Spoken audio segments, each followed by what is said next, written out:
Welcome, everybody. Hello, coming at you live from New York. This is Spirit Matters. I'm so glad that you are here, as I am each day, wherever you are tuning in from. Thank you for being here. This is your daily reminder that you are an eternal spiritual spark of divine splendor. Krishna reminds us in the Bhagavad Gita. Let's go ahead and pull it up, see where we can find that verse. Mamai Vangso Jiva Luke, Jiva Bhuta Sanatana. Is that what it is? Someone to correct me if I'm wrong. Chapter 9, verse 10. No, that's not. Is that what it is? No, that's not the verse. I think maybe it's in the 15th chapter. I got to look that up. Mavai Vangso, Mamai Vamso Jiva Loke. Someone out there someone help me out. Veda base 15:7. There it is. Bhagavad Gita 15:7. Mamai vangso jiva loke, jiva bhuta sanatana, mana sang stan indriyani, prakriti stani karshati. The living entities in this conditioned world are my eternal fragmental parts. Krishna reminds us at the beginning of the Bhagavad Gita that we're eternal. In case you forgot, in case you just happened to let that slip your mind and you thought that you're not, but you are, which is a great thing, which means what? It means I'm going to outlast my problems. All of the stresses and things that are just kind of consuming me right now that I think are so big and so important, I'm more than that, and I will live beyond that, and I will outlast all of my current material circumstances. That whatever's being put in front of me right now is just simply either A, completely inconsequential and not even worth my time and energy, although I give my time and energy because I'm caught up in conditioned nature, but the reality is that time will move me past it, and I am more than my circumstances. I am beyond my circumstances. I will outlast my circumstances, and or it is simply exposing the ways in which I need to shed my shell and grow towards my true self. It's simply the cracking of a false identity and ego, and it's bringing me closer to my true self. And that is the hallmark of a spiritualist in the path of bhakti, is that we no longer subject ourselves to the chaotic laws of nature, that things are happening randomly or things are just happening because of karma, but things are actually being personally directed by a loving higher power that goes by unlimited names, one of which is Krishna, the all-attractive supreme lover of our hearts, and is guiding us personally, is customizing our journey in this world in such a way that all the false conceptions about myself and other people can crack and shed, and my true loving self can be revealed. It's a continuous softening of the heart. So we're eternal. We're the eternal fragmental parts of that supreme whole.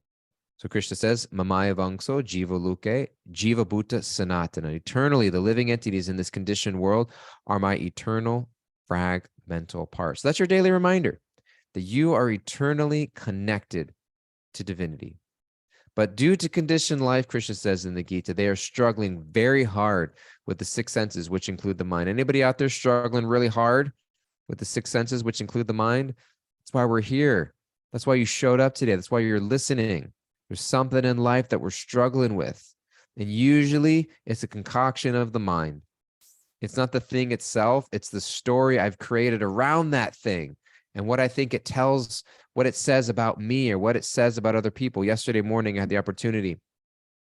I did a corporate meditation session online for a friend of mine, somebody that I work with and I do coaching with, and his company, and they invited me to come and lead a meditation for their group because they're at their end of Q1 sales report, and there's a lot of tension in the boardroom about how things are going, and they want to create some calm and some peace before they go into some of these meetings. So they invited me to come and do a meditation session because I'm such a calm, peaceful, centered individual.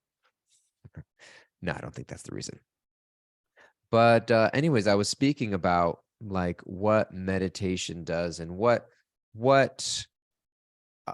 being more aware of of our spiritual identity does for us is it creates space. It creates space between ourselves and our life circumstances so that we can observe before we engage, so that we can gather insight before we come to conclusions, and so that we can observe our circumstances rather than identify with them and get caught up. Because what happens is something happens to us, and then immediately we use that as evidence to corroborate a story we have about ourselves or other people. So sales are down. What does that say? What does that say about me? Somebody makes a comment, positive or negative. We're constantly filtering life experiences through the question of, what does this say about me? What does it say about other people? What does it say about God and life circumstances?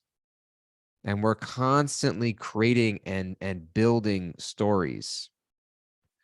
I was just learning recently about Chat GPT. Is that what it's called? GPT? I don't know if I got the acronym right. It's a whole AI system out there that's scaring people left and right about how technology has the ability to learn.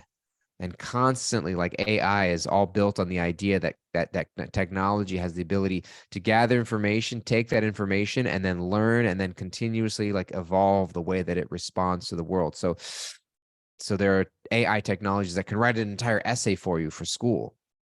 Don't tell your parents that I told you about that.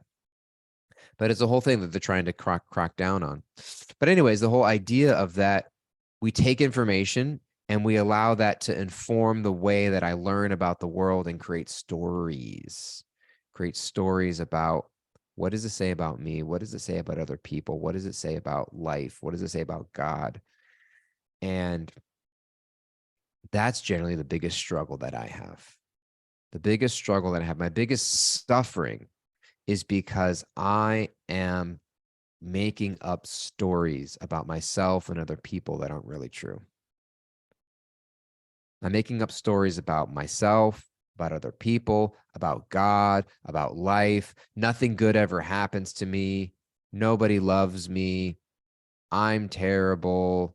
I'm so great. And then when I think I'm so great, if I think I'm so funny and then people stop laughing at my jokes, it's painful. If I think I'm so smart and then I do something stupid, it's painful.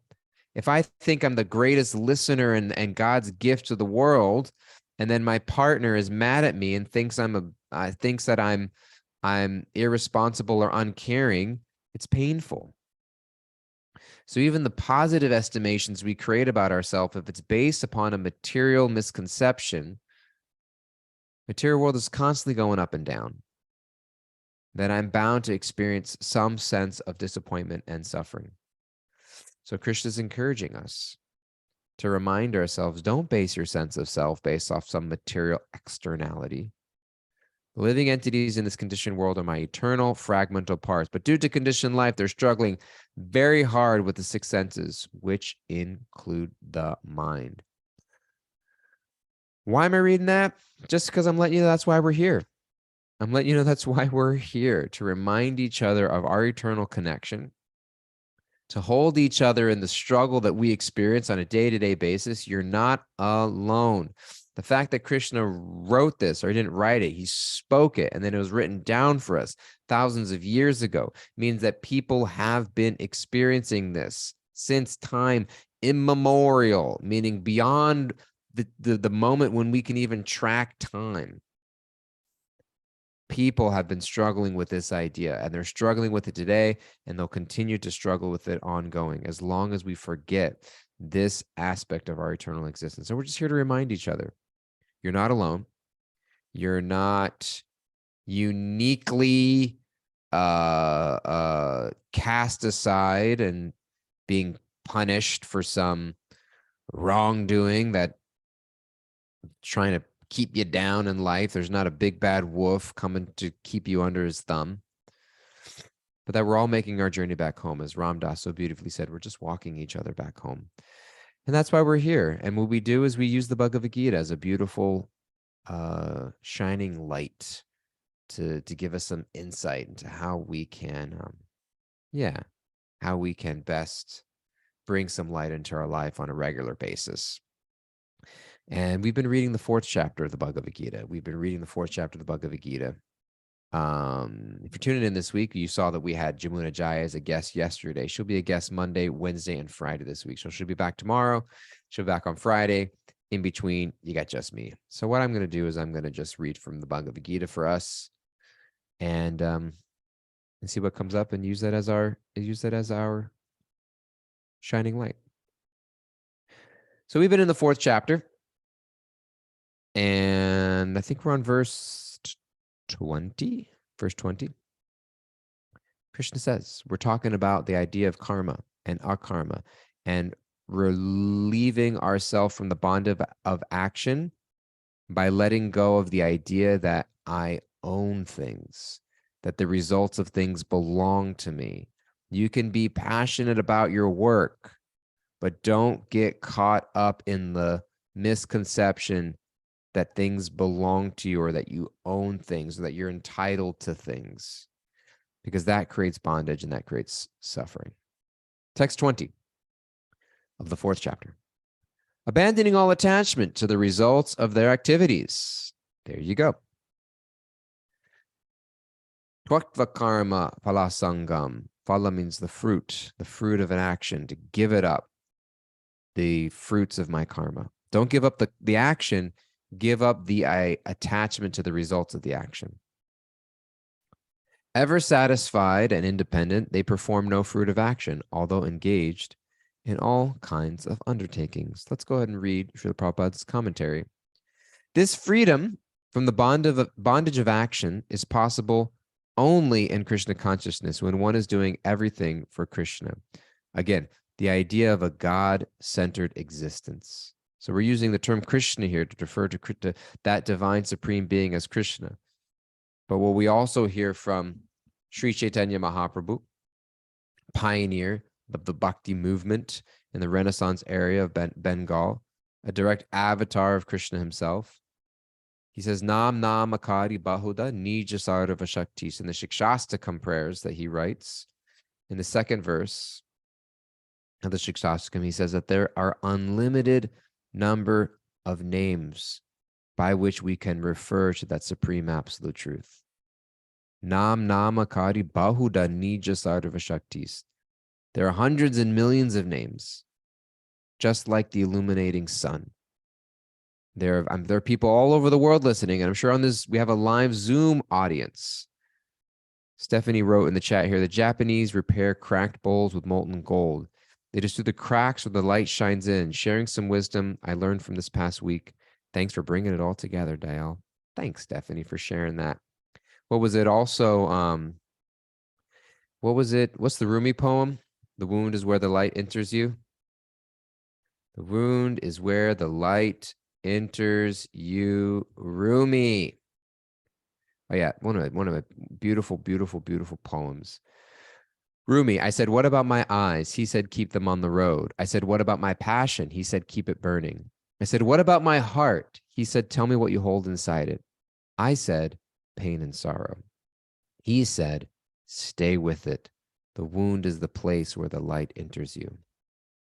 And that's actually a phrase that my wife and I engraved on the inside of my wedding ring. Stay with it. I'd show you, but my finger is too fat these days and I can't get my ring off. So you just have to take my word for it. But stay with it. The wound is where the light enters you. And Stephanie in our Zoom chat also wrote that beautiful, beautiful about how Japanese repair cracks and bowls with molten gold. But I bring that up because I saw Japanese in the chat there, and I was just appreciating Japanese language, which I don't know the word for the sun in Japanese, but I know it's not sun, S-U-N. In Spanish, it's sol. In French, it's soleil. Arca, I know, is a name. I don't know if that's in Russian or Eastern European or some language. Arca is referred to as a store near the Bhakti Center in New York called Arca. There are different names. Oh, Tayu in Japanese, Rini. Not sure how you know that. Maybe you Googled it, or maybe you are a secret Japanese speaker. But there are different names. Tayu in Japan. She's been learning. Good for you, Rini. And so there are different names for the sun, but yet we understand that we're referring to the same uh, glowing ball of light in the sky. And so similarly, there are unlimited names for that supreme absolute truth. And we get caught up so many times in argumentations about who we're referring to without recognizing that we are referring to that same supreme absolute truth. So when Srila Prabhupada says in the commentary here, this freedom from bondage of actions is possible only in Krishna consciousness, and one is doing everything for Krishna. He's referring to that supreme absolute truth, which may be referred to by an unlimited number of names, but it's a God-centered existence. The idea of detachment. Bhakti is less about renunciation and much more about dedication. I don't renounce for the sake of renouncing. I don't give things up for the sake of giving up so that I can just be consumed in nothingness.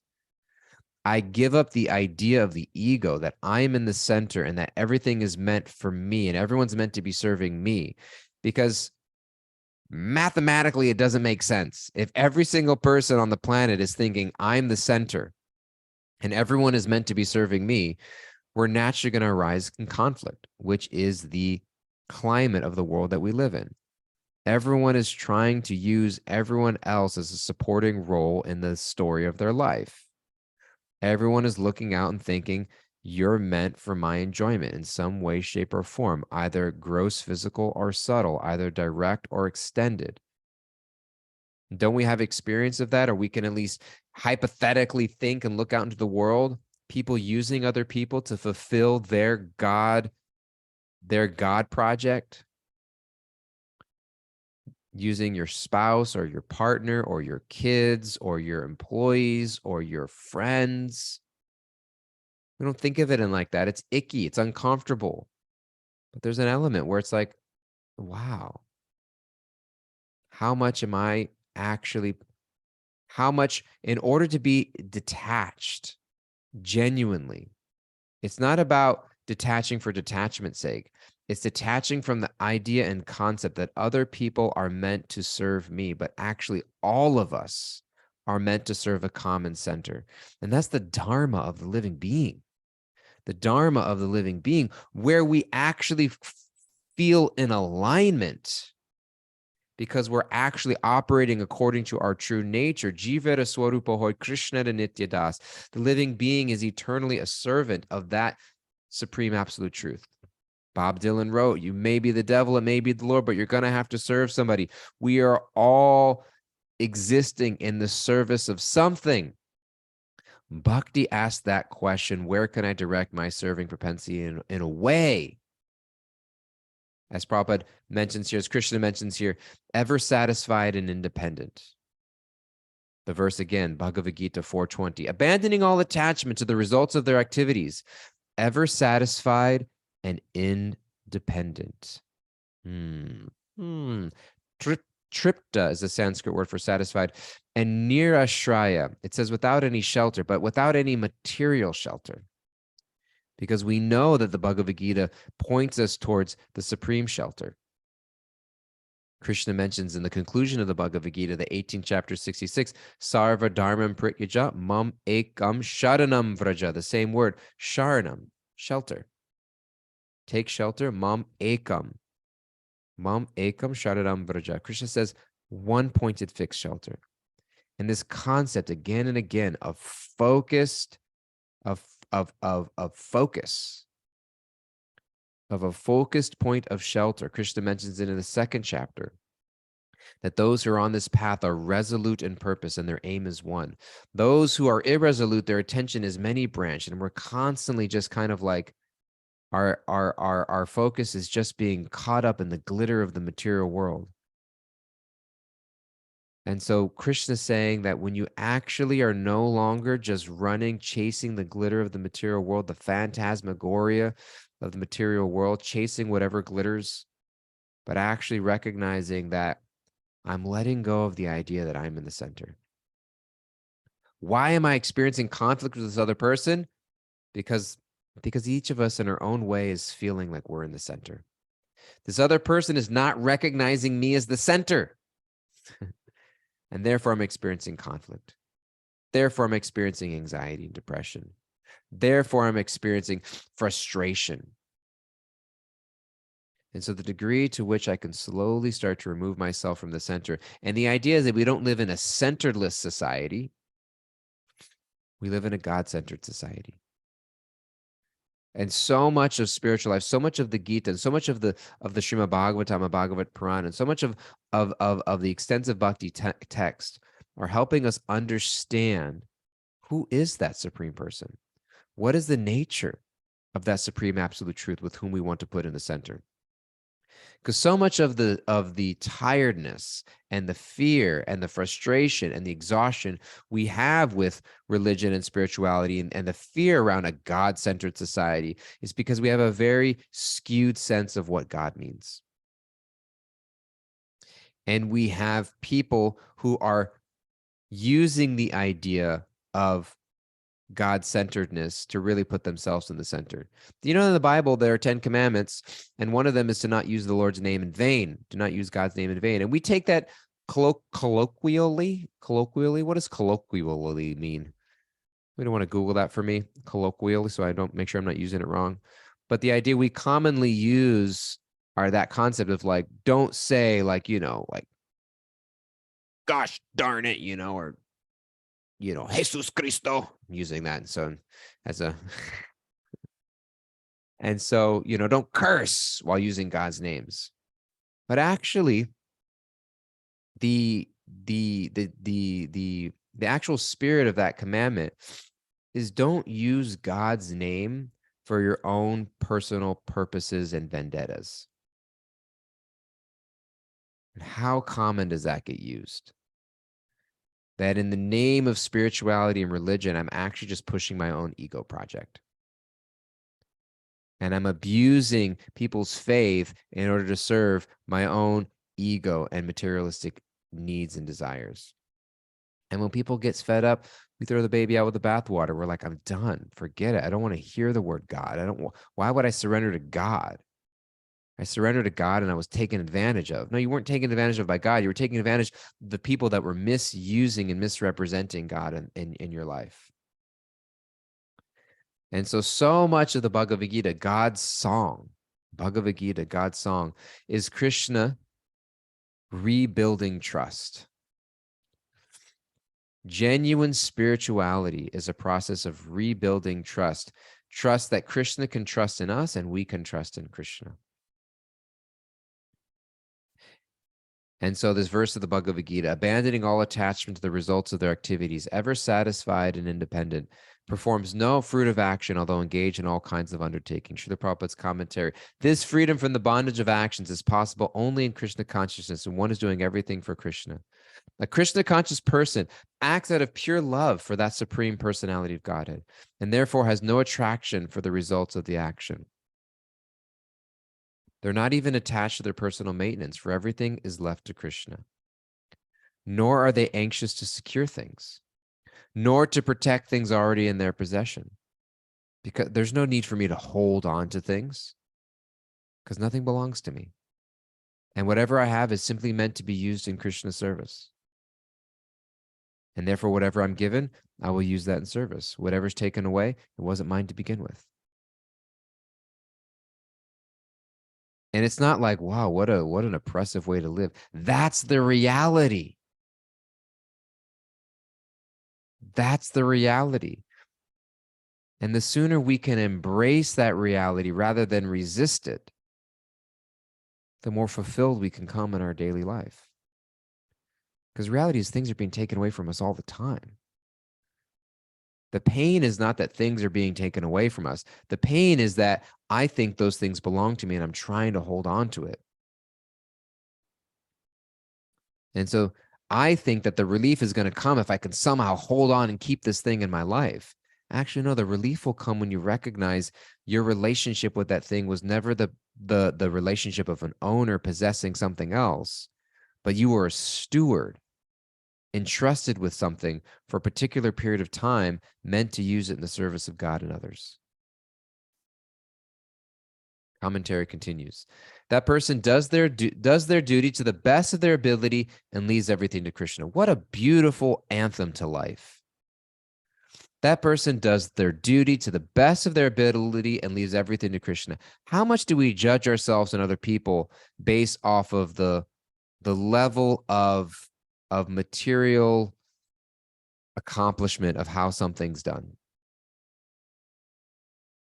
How many of us sometimes feel like a failure or judge ourselves because I feel like I'm not doing enough, I'm performing below the mark, materially or spiritually? My spiritual practice isn't where it should be.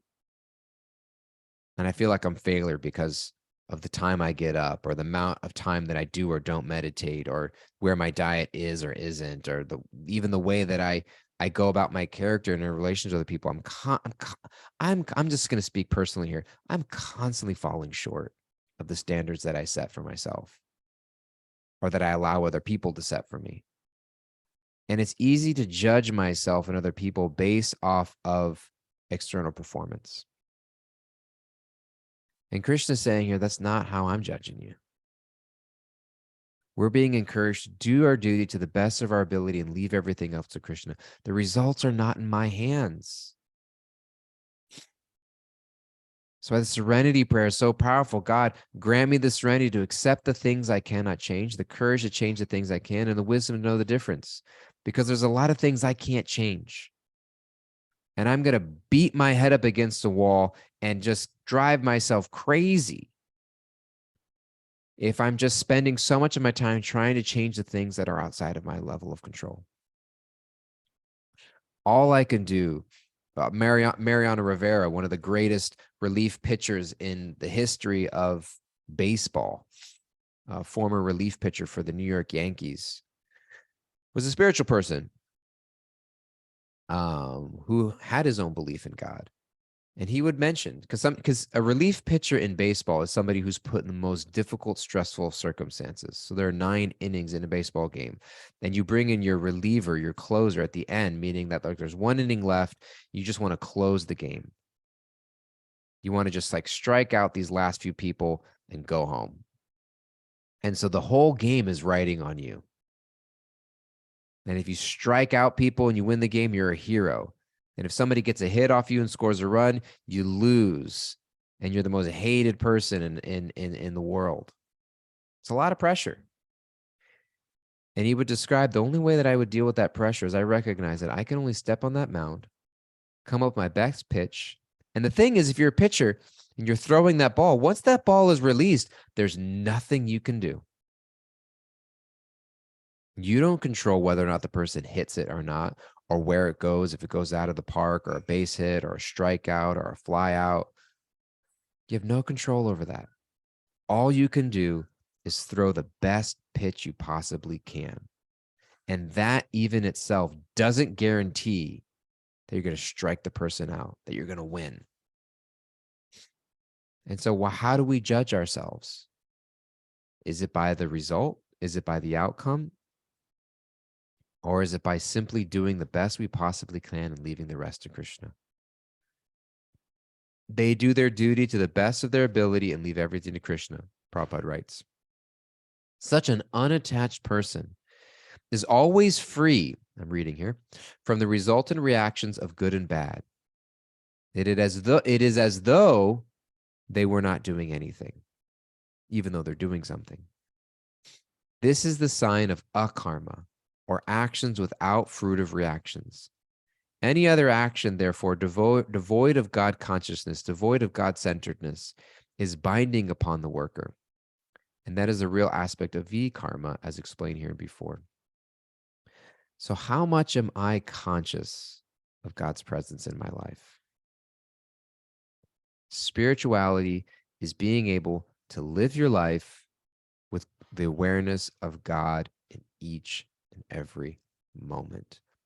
And it relieves ourselves from the anxiety of burden of holding on to things that maybe we're meant to let go of, attaching ourselves to the judgment of who I am based on the results of things, and being able to live in a mood of surrender and service to a higher power, a center that's not me.